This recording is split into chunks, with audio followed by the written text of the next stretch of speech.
Hey YouTube, today I have an AMD based Lenovo Thinkpad X13 Gen 2 laptop. Let's see how it compares to the original X13 and see if the laptop has improved, especially in regards to its thermal performance. I actually sampled two X13 Gen 2 laptops, with the only difference being one had a 256 gig SSD instead of a 512 gig SSD and 16 gigs of RAM instead of 32 gigs of RAM. Otherwise, the specs are the same, which consist of an AMD Ryzen 5850U 8-core 16-thread CPU, a Western Digital SN730 NVMe SSD, Windows 10 Home upgradable to Windows 11, 13.3-inch 2560 by 1600 resolution 400 nit low power LCD, Realtek Wi-Fi 6 card, 1080p infrared webcam, and a 55 watt-hour battery. The main differences between this year and last year's model is that they thankfully bumped up the battery's capacity, at least for the 2560p model, to a 55 watt-hour battery, which I'm happy about. And they're now using 16:10 screens, which provides slightly more vertical resolution. There isn't a SIM card microSD card tray, and unless you order the laptop with a WLAN card directly from Lenovo, they no longer equip the laptop with a WLAN antenna. To me, the lack of the SIM card slot and W1 antennas aren't a big deal, but having a microSD card slot would be nice, especially if they placed it on the side of the laptop. I'm not sure who thought it would be a good idea to put the microSD card slot on the SIM tray for last year's model, but hey, at least there was one. Before I dig into this laptop more, for anyone that's interested, I'm actually deciding not to keep the X13 Gen 2. Why? Well, I picked up a Yoga 6 with the 5700U, and although it's inferior in some ways compared to the X13 Gen 2, there's a few things that caused me to keep the Yoga 6 over this laptop. I'll cover this more in detail with an upcoming Yoga 6 video, but the Yoga 6 handles battery drain standby better in S3 mode. The battery is slightly larger at 60 watt hours, and is actually a more portable laptop than the X13 Gen 2. Although I really thought the X13 Gen 2 was going to be the laptop for me, it fell a little short for me this time around. For anyone that is curious about battery life, using battery bar power consumption range anywhere between 5.5 watts and 12 watts for normal usage with the brightness at 100%, which at 55 watt hours should yield anywhere between 4.5 and 9.5 hours a day. This is a very big difference, but I think most users can expect a 7 to 8 hour battery life, which means that you can go pretty much a whole workday without having to charge.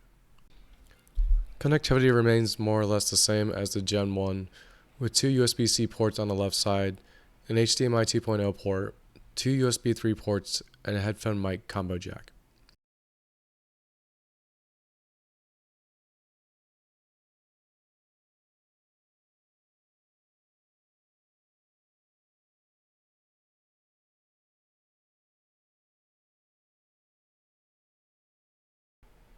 Let's take the bottom cover off and see what's underneath. On the bottom, there's a 55 watt hour battery, and to the right side, there's a Western Digital SN730 512 gig NVMe SSD, and the Realtek Wi-Fi 6 M.2 card right next to it. Above that, there's another M.2 card slot, which I presume would be the WLAN slot. Unfortunately, I don't have an M.2 SSD to try, so I won't be able to tell you guys if an SSD can be used in that slot. As you can see, this year's heatsink and fan is larger than last year's heatsink and fan, so hopefully the CPU won't throttle as much this time around. Also, I forgot to film this, but there's a screw hole by the M.2 slot that said T14S, so it sounds like the X13 and T14S share the same motherboard. So unlike last year's T14S and X13, unless you need the larger screen size and keyboard, there isn't really a benefit going to the T14S. Now onto the usual benchmarks. Starting with Nova Bench, the X13 Gen 2 averages a score of 3500 over 3 tests with a high score of 3514. Cinebench R2 multi-core benchmark at an average of 3314 with a high score of 3333, and single-core performance averaged 545 with a high score of 555. Cinebench R23 multi-core benchmarked at an average of 8135 with a high score of 8172, and single-core performance averaged 1428 with a high score of 1430. From benchmark results I saw online for the T14 Gen 2, the X13 Gen 2 I have scored very similarly to the T14. So it sounds like Lenovo did indeed fix the thermal issues with the X13 so that it at least matches the T14 in regards to thermal performance. Re-encoding a 5-minute 31-second H.264 video in DaVinci Resolve at an average of 45 frames per second took 2 minutes and 32 seconds. The speakers are pretty much the same as last year's X13.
Try to let go of all of the nonsense that you put me through.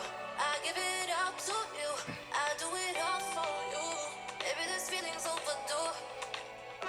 You're uninvited. You wanna hold me close, but I know what you up to. Yeah. Why are you hiding? Tell me what must I do? Come to you. You're mine. It's right. And the webcam is above average, but as with most laptops, it isn't anywhere as good as the front-facing camera of a smartphone. As for the screen, the model number of it is MND 307DA1-4, and a quick search online doesn't say much about it, but I'm glad that 2560p screens are now becoming more popular in the 13-inch category. Here's what the screen looks like at 100% resolution.